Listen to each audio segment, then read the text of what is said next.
Joining me now is Dan Vujcic. He is the CEO of SolGold. Great to see you. Thanks for coming in. Thank you. All right, so let's start with the fact that you've been in this position since March. Yes. So not a long time, but let's just do a recap, a refresher for our viewers on what is considered a world-class gold-copper project in Ecuador, Cascabel. So can you just kind of give us a snapshot of that to start with? Yeah, absolutely. Look, we're very fortunate as a company. We have a tier 1 copper asset. It's a significantly sized asset, underground asset in northern Ecuador, a huge endowment of copper gold. So from that perspective, it's highly appealing for the investment community. The one thing that we've tried to uncover since I've taken over in March is to try and find something closer to surface to allow us the ability to sort of work our way into the ore body, so to speak, and seriously consider an early works program as well to start developing the asset rather than waiting for a feasibility study or doing something like that. So it's sort of what we're trying to do with an asset of this caliber is to see if there's an opportunity to have an open pit mine so that we can generate some cash flow in the earlier period and earlier for investors, and that will help fund the capex to allow us to build a decent sized block cave operation, all the while still continuing with our feasibility study, and we have we're very focused on completing it. But at the same time, we don't want to be sitting there studying. We want to actually be also doing things in parallel and starting on some activity so that we can actually go into execution mode and make this a reality. Right, you said the team is now in execution mode and you're moving faster. Can you describe that? Absolutely, yeah. So we had G Mining, which is a reputable firm, involved with us, mainly as a study manager, but we're now expanding that remit a little bit to involve them as an owner's engineer, if you like, to evaluate starting an early works program, which I think is critical. In terms of the open pit, it's still a little bit premature. We're doing some drilling. I've approved a budget to allow the guys to do some drilling to better delineate the resource and see if we actually have an economic open pit there. Early drill results have been very encouraging, but they're very early. You never pin your hat on 3 drill results, but I think it's trending in the right direction. So I think from that perspective, when we say execution mode, I don't want to overplay it. I think we've still got a lot of work to do, but we have that intention by aligning with G Mining and our team on the ground, which we have a very, very strong team on the ground, and obviously an office in Quito and people at site and a number of employees, to really drive forward with the development of the declines and the portal and various other aspects of the project that we're actually quite interested in doing. Now, one of the things that you've brought in, Dan, along with your team, is this unit called ExploreCo. Yes. For your southern concessions, your southern exploration assets, and you also say that you've had potential partners doing site visits. So what's the thinking there, and what's the progress being made? Yeah, look, I think the highest return for SolGold shareholders in the near term and in the interim period is obviously going to be progressing Cascabel as much as we can. There's still a fair bit of work to do there to set that up, but I think in parallel, what we want to do is we don't want to be in a situation where we have these incredible concessions and high priority targets that we've had for a number of years, just accumulating land fees every year and sitting there. So we've been talking to a number of potential funding partners, major miners, other groups as well that have shown interest in various concessions. And so we decided that it was logical to almost split the company between a sort of northern company and a southern company. The northern can largely stay around the Cascabel area because there are some interesting tenements there and concessions that probably make sense in the future for us in terms of whether it be expansion or exploration. But then also with the southern concessions, having it in a separate company where it can have its own focus and its own capital, with a strong funding partner and a potential listing down the track, makes it quite appealing. And I think we've seen in the mining sector already that there have been a number of companies that have been either spun out or listed outside of major companies that have been very successful. And I think with the concessions we have and some of the early work we did on Porvenir, there's a fair bit of prospectivity there that would be interesting in a new co type of company that can raise its own capital and have its own funding partners. Right. And so ideally you'd be JVing with these companies, or would you keep majority control, or would you sometimes a minority stake? I think initially we would absolutely be focused on keeping majority control. I think, we're still working through the structure. It's quite early in terms of the structure that we're looking at. I think ideally we want to be in a structure where the funding partner begins as a cornerstone investor, so works from a minority perspective to allow us a budget to really understand what we have on those concessions. And then when we actually understand what we have on those concessions and we do some early drilling, then we can talk about whether we expand that relationship to a JV or some form of other arrangement that we do. But we definitely, for SolGold shareholders, want to keep a majority stake to begin with, and work with someone who actually has interest and has a bit more focus and manpower to help us along that journey and provide the capital so that we can also do some work on those concessions. Now, speaking of partnerships, about a year ago, the company struck some big-time arrangements with Franco-Nevada, Yes. Cisco Gold Royalties, $750 million. You've also got this Chinese company, JCC. Yes. They own about 12% of the shares, last I heard. So can you talk about those partnerships and what they represent, but also any further plans for funding, any ongoing talks right now? Absolutely. So look, one of the fortunate things, and having been a banker for most of my career, one of the fortunate things about this company, and I think one of the huge attractions of this company, is the quality of its counterparties. So we're very fortunate to have the support of Franco-Nevada and All Royalties, as they're called now. They've been a great partner over the years. They've provided other streams and royalties in the past.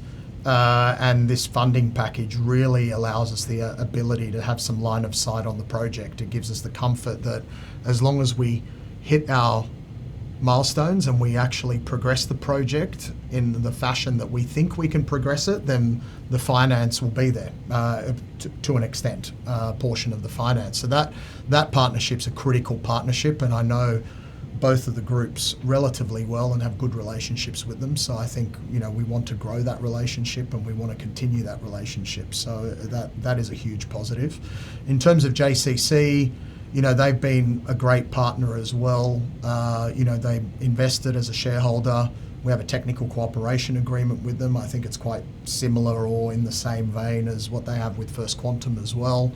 They've been a great partner in terms of the willingness to provide us sort of technical input or, look at some areas where we could potentially do things together and various things. So I think from that perspective, they've been a really solid shareholder for us. And we've had some great conversations in terms of how we're taking the plan forward and where we see this project potentially going. And, as you know, JCC is one of the biggest customers in the copper industry, so I think security of supply is important for off-takers. So having a shareholder like that needs that security of supply over time is quite compelling for us.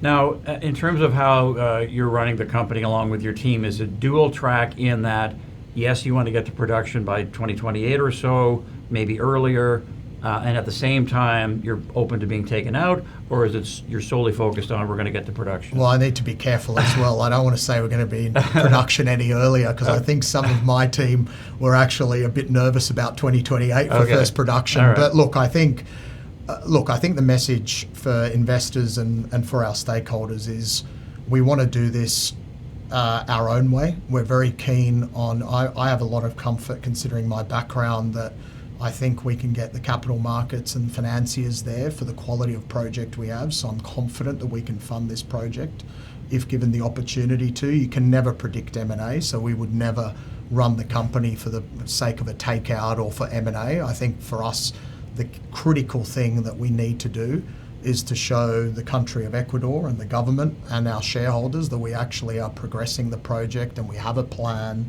We actually have something that's executable and we're going to try to execute it.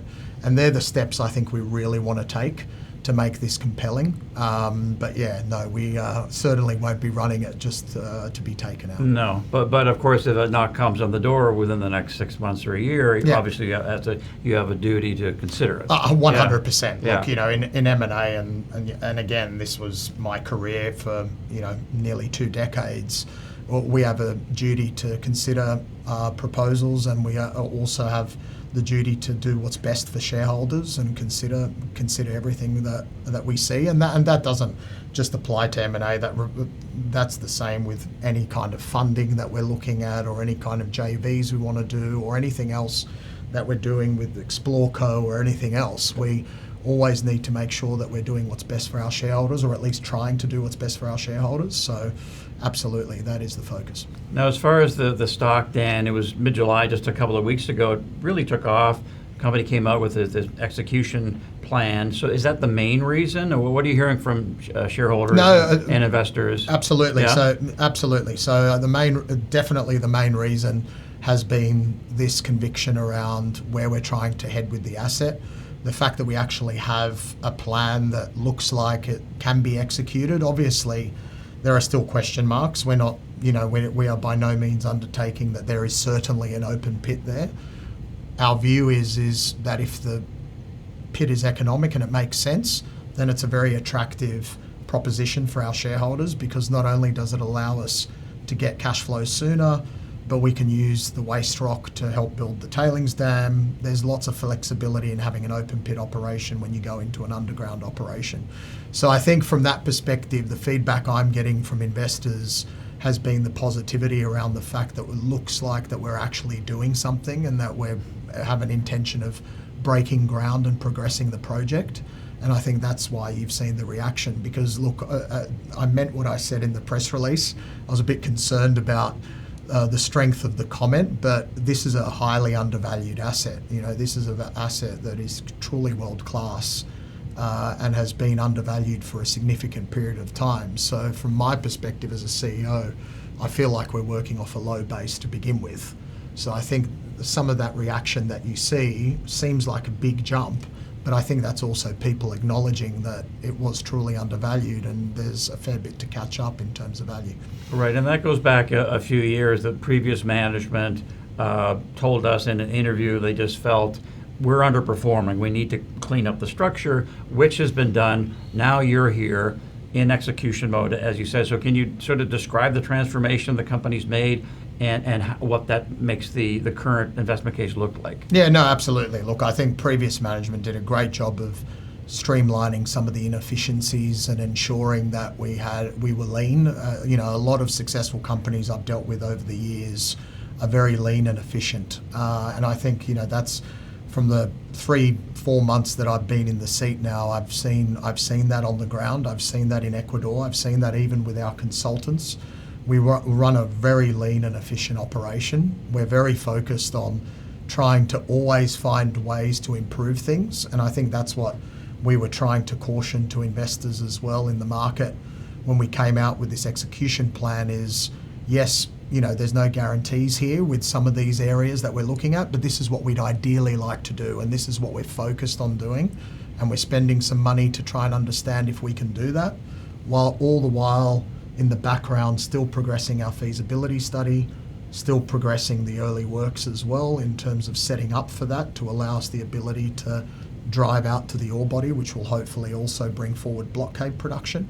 So I think that's one thing that I've been very impressed by the team with. We've got a strong team, particularly in country, good relations, I think, with communities in particular, which is crucial for us. We're in that phase now where we're very close to finally defining the project and submitting it for permitting and kicking off the permitting process. And it's critical that we have the buy-in of the local communities and the government as well. And I think that's one good thing that I see currently with the team. I think the challenge for us now is from a sort of definition and engineering standpoint is ensure that we're executing the right plan and trying to do something that works for shareholders in terms of profile. And be able to fund that as well. And going back to your earlier question on funding, we definitely have been talking to numerous financiers in terms of understanding where we can build the financing case over time. Like, obviously we're in a good position now, having a fair amount of funding through Franco-Nevada and then through the equity markets as well at our disposal. But we're also expanding that over time to understand where the rest of the funding will come, and bringing forward production, if we can, will help bring in debt finance and various other forms of finance as well. So I think really the challenge here for me as the CEO, considering we have a strong team in country and good relationships in country, is trying to execute the right plan once we know what that is, and then also funding that with, you know, the best cost of capital we can get at that point in time. All right, thanks for the update. We'll be following. No, thank you very much. Great stuff. Thank you, Dan. Thank you. Dan Vujcic, he is the CEO of SolGold. Our thanks to him, and thanks for watching. We'll see you next time.